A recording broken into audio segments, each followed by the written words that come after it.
Ito kasi yung laman ng freezer namin, natitira na lang salmon. So, dahil wala ako ng ibang maluluto, ito na lang iprito ko.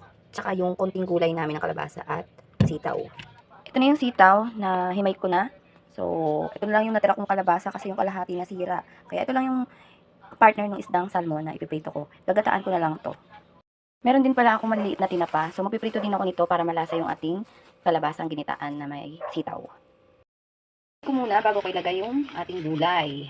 Kasi madaling malabog o lumambot yung sitaw at kalabasa. So, pag kumulo na to, syempre lagyan na natin yung ating gulay. Ayan, kumulo na yung gata. So, nilagay ko na yung kalabasa at sitaw. Dahil wala akong sili na mapula. So, ito na lang yung sili ko. Galing sa tanim ko, hilaw pa, green. Kumuha lang akong dalawa. Ayan. Para may konting anghang. Pakuluan lang natin ng 3 to 5 minutes. Luto na yan. Ayan, after 5 minutes, luto na ang ating ginataang kalabasa with sitaw. Kain na tayo. Salamat po sa panonood. Ingat po palagi. Bye-bye.